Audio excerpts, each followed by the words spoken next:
تبعي قناة شوف تيفي واحد. السلام عليكم ورحمة الله تعالى وبركاته. في نفس سياق تحريف وتزوير الحقائق في كل ما يتعلق بالمغرب، وخاصة في مجال حقوق الإنسان، خرجت علينا كالعادة جريدة الشروق الجزائرية، والحقيقة هي جريدة السرور الجزائرية، بمقال يتضمن مغالطات.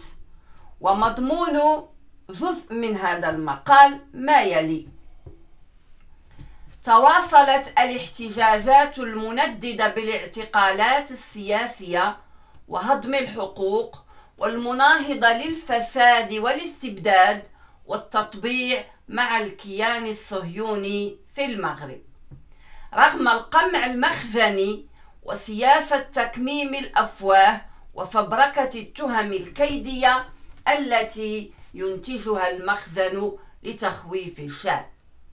وفي هذا الإطار نظم المغاربة بمدينة مكناس مساء الأحد وقفة احتجاجية رفعت فيها شعارات منددة بالاعتقالات السياسية التي تعرفها المملكة، آخرها اعتقال وزير حقوق الإنسان سابقا المحامي محمد زيان، والقيادي في جماعة العدل والإحسان محمد بعسو.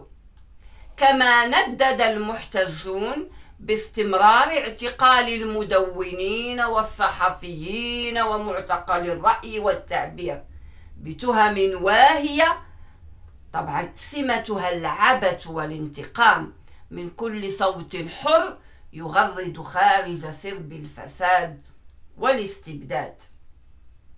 نعم، هذا مضمون هذا المقال، وكأني أراه يصف صدقا وحقيقة ما يقع في الجزائر من هتك صارخ لحقوق الإنسان الذي طال كل الشرائح الاجتماعية الجزائرية، بل طال كل شيء، البشر والحجر هناك.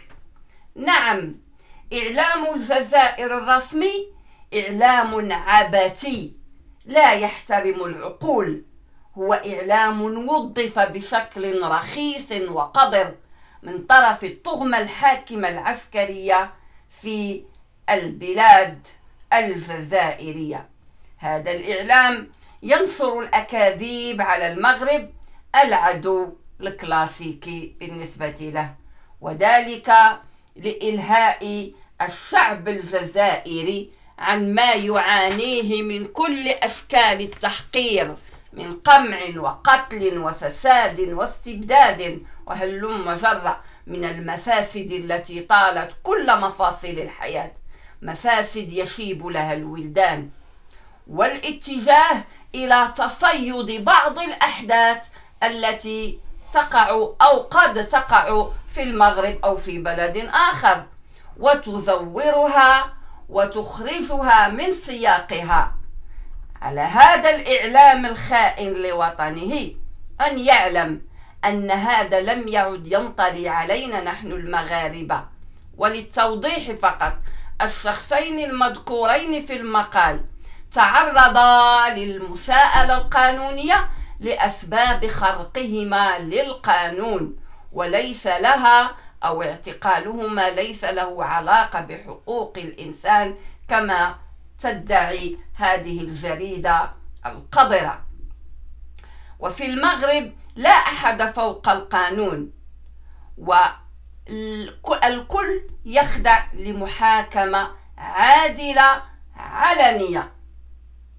طبعا نحن لسنا مثلكم يا أيتها الطغمة الحاكمة العسكرية، لسنا مثلكم نكمم الأفواه ونلفق التهم ونحول المجرمين إلى أبطال ونزز بأبناء شعبنا في السجون ليتعرضوا لأقدر المعاملات التي يندلها الجبين في غياب محاكمات عادلة. ثم تضمن التقرير أو المقال خروج بعض الاحتجاجات للدفاع عن هذين الشخصين. ولنفترض حتى وإن خرج فهم قلة القليلة جاءوا ليدافعوا عن هذين الشخصين، فهذا لا يعتبر سب في المغرب في حق المغرب، بل هو دليل آخر على احترام المغرب لحق التظاهر، وهذا ما لا تسمحون به في بلادكم. على العموم الشعب المغربي لم يعد طبعا ينطلي عليه هذا أو تنطلي عليه تخاريفكم. لقد أصبح الشعب المغربي واعيا ويعلم أن هناك فخاخ تحاك ضد المغرب ونحن لها بالمرصاد.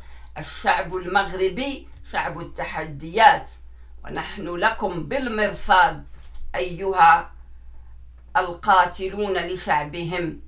هذا الإعلام الجزائري الرسمي كما يقال في المثال خلاه ممدود وجاي عزيز محمود، وكان حري عليه هذا الإعلام الرسمي الهجين كان حري عليه أن يناقش ما يقع في بلده الجزائر من اعتقالات واغتصابات ومن مفاسد يشيب لها الولدان، ويكشف عن تطاحن بين الأجنحة العسكرية هناك التي ضاع وسطها الشعب الجزائري الذي أصبح واضحا أنه مسلوب الإرادة يخنع للذل والاحتقار.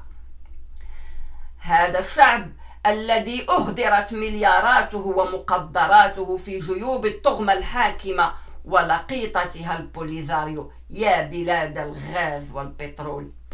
ثم تتحدث هذه الجريدة الكاتمة لصوت شعبها الجزائري الملمعة لصورة القاتلين وتعير المغرب بالتطبيع مع إسرائيل، وكأن هذه الجزائر مقاطعة لكل الدول المطبعة لم يبق لها سوى المغرب لتطالبه بإلغاء التطبيع. أليست ماماكم فرنسا وصديقتكم فرنسا مطبعة مع إسرائيل؟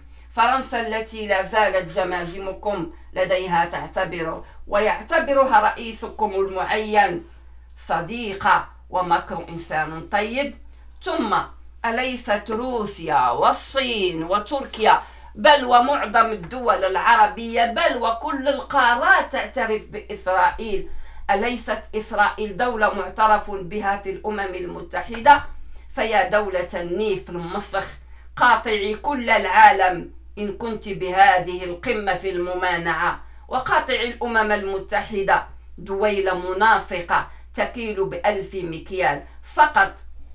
الذي يضر الحكم العسكري البخروبي هو التطبيع المغربي فقط، أما تطبيع الدول الأخرى فهو حلال، ولكن التطبيع المغربي حرام. يعني كأن الفلسطينيين مقاطعون لإسرائيل. أليست فلسطين بكل فرقها مطبعة؟ أوليس الفلسطيني مطبعون حتى النخاع؟ ألا يعرف الإعلام الجزائري الغبي أن المستوى المعيشي للفلسطينيين تحت حكم إسرائيل أفضل بكثير من المستوى المعيشي للجزائريين؟ إنه الضحك على الدقون. أسطوانة الممانعة والمشاطحة انكسرت وكشف الغطاء عن نفاق هذه الدويلة صنيعة فرنسا. العالم كله يعترف بإسرائيل ويقر بحل الدولتين. العالم كله يعترف بإسرائيل، فقاطعوا إسرائيل وقاطعوا العالم كما أقول دائما. طبعا لماذا هنا نطرح سؤال، لماذا العسكر الجزائري فقط يتجه للتطبيع المغربي مع إسرائيل وينبح عليه يعني أصابه السعار؟ لأنه يعلم هذا النظام هذا العسكري يعلم أن للمغرب يهود مغاربة يدافعون عن المغرب في كل أنحاء العالم، ويعلم أنهم يقدمون قيمة إضافية للمغرب فأصيبوا بالسعار. أما دويلة العشرينيات السوداء طبعا لم ننل منها نحن المغاربة إلا الدسائس وصرف الأموال ومقدرات شعبها لتقسيم وإضعاف المغرب. نحن شعب المغرب نعترف بكل من يدافع عن مصالحنا ونبادله الشكر والتقدير، فلم نجد في اليهود إلا كل الخير والعرفان بالجميل للمغرب. عاش المغرب ولا عاش من خانه، وطن لا ندافع عنه لا نستحقه. السلام عليكم ورحمة الله تعالى وبركاته.